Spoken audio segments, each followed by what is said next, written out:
The Vegas economy is in absolute free fall right now, depending on things like the F1 race and special events to get through the rest of the year. And in this video, we're going to uncover how bad it is here in Vegas and tell you how everything else happening outside of Southern Nevada affects this town. And we're not going to pull any punches. My name is Steven. This is NLLV, the only YouTuber out here who can't be bought and doesn't audition for a casino job. Let's get on with it right now. First things first, we're going to take a walk in the Fashion Show Mall, and it's 10:47 in the morning as I'm filming this, and none of these stores are actually open right now. They're just closed. People are just wandering up to stores, wondering when they're opening. Because in a regular situation, the malls are actually open at 10 a.m., if not 9 a.m. But here we are a few days before Thanksgiving holiday, and people are just sitting around waiting for everything to open because practically everything in this mall is still closed. And that's not to mention this. Check this out. See, there's a lot of storefronts in the Fashion Show Mall, just like this one right here, that are just closed. No tenants. Been up for lease for months and months. And the Fashion Show Mall's been around forever. This is one of the busiest malls in the Western United States of America by volume. This shouldn't be happening. Look at these videos that I took, and you'll see we have 3 within striking distance in one of the busiest parts of the mall. This is the area by the Apple store. This used to be a Starbucks behind me, and Starbucks recently started closing locations all over the Las Vegas Strip and in the Las Vegas Valley and all over America. Yeah, there's 3,700 store closures, and some analysts say it's going to be 18,000 store closures in the United States in 2025 alone. And when there's nobody to shop for your stuff and the big busy mall doesn't open until 11 o'clock, that says a lot. I mean, don't people in Vegas have money no more? And it's not just little gift shops like what you see over here that are closed on the Las Vegas Strip, or Emmett Smith's, which ran up, I think, something like $750,000 in debt and suddenly closed its doors. Verizon has announced 15,000 layoffs.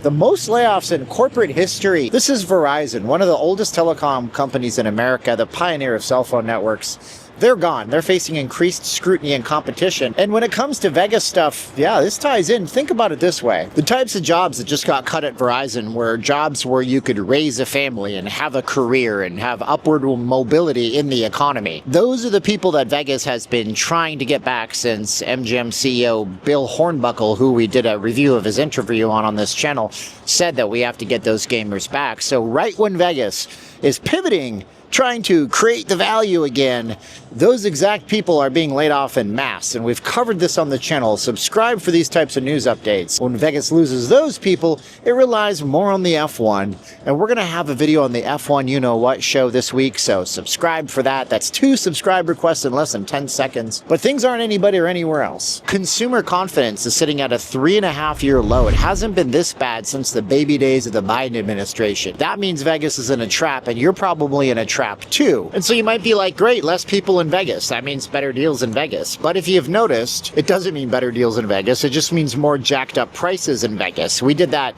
video on the captive audience pricing last week. You should go check it out. It's on my channel. And it means that the prices just get jacked up here so casino companies can make their money to pay their rents and their obligations. And the Cleveland Federal Reserve Bank just kind of told us exactly what's happening. The Cleveland Federal Reserve Bank is one of a series of banks that puts out reports, and they're saying that there's already a 24% chance that the entire country is in a recession.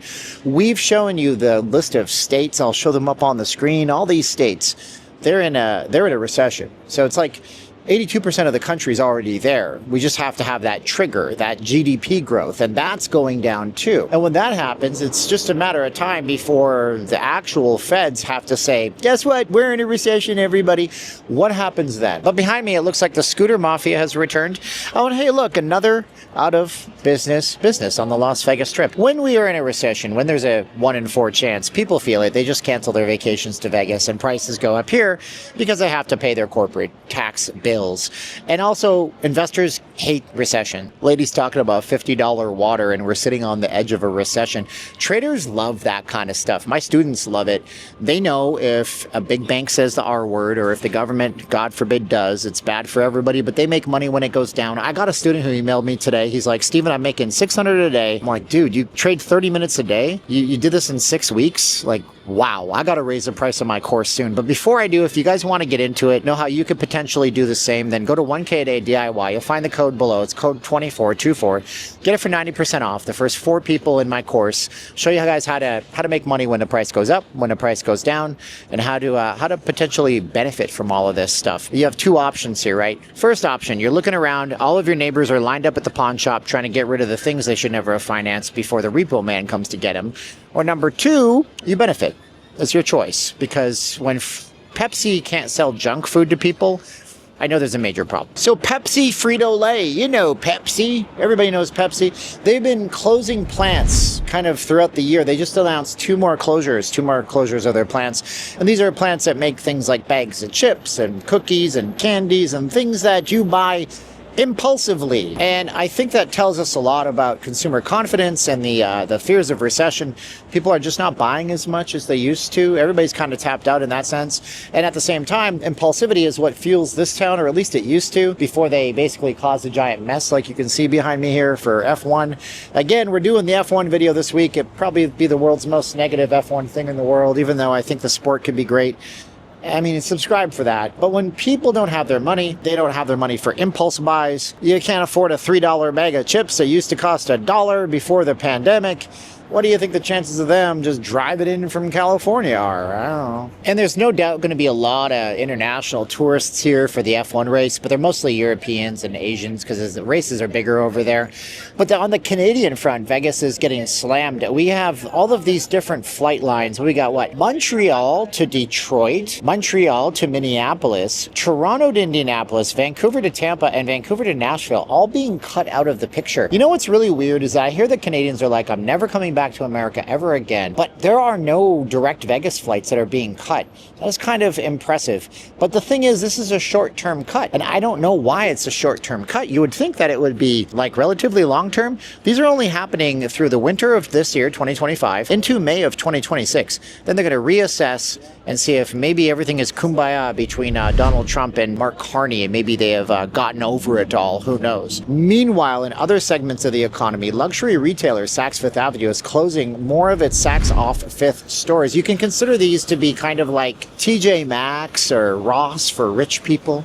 I bought stuff at Saks Off Fifth. We got a very nice suit jacket that was usually $800. I got it for $150. So either one of 2 things. Either the economy is so great that they don't need these stores, but I think the economy is so bonkers that they're not selling enough at these stores. And also, most of the strip, by the way, looks like this right now. I'm covering it later on in this week, so be sure to subscribe for the wackiness that turns Vegas into what looks like a prison detention center. Also, some billionaires can sit with other billionaires and ship champagne that costs more than your car out of a crystal flute and watch people race cars. It's so crazy. This one goes a little deep, but if you're this far into the video, you're going to like this. During COVID, the government printed so much money that people took that money and stuck it in their bank accounts. But the banks are required to do something with all of the excess money that they have on hand. And they can do nothing at all with it, or they can give it back to the government to fill up a reserve that the government can use in case of absolute bat-crazy emergencies occurring. So I guess this causes an obvious problem, right? Like, you put your money in the bank and you expect your money to be safe, and then you want to get your money, and the bank's like, I don't have your money. I put it with the government. So then you look into the government and you're like, where's my money? And the government is like, what money? We spent that money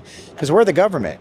We spend lots of money. And so you're like, so what? What does this mean for Vegas? And that's a good question, because people have been coming to Vegas on credit cards for a real long time. And when you get denied a credit card or a loan or something like that, that's because the bank is literally depleted. The money supply is going upside down, backwards. Here's a chart of what it looks like. We pump more into the economy and people put it into the bank accounts thinking it was going to be safe. And the banks did what they're supposed to do, giving it to the government, thinking they're going to get half an interest percentage point back on it. And then the government did what they did, which is they spent it. So Feds print more money, inflation goes up, you're hurt unless you know how to trade those markets, because when things hit the fan, you can make money going down, you can make money going up.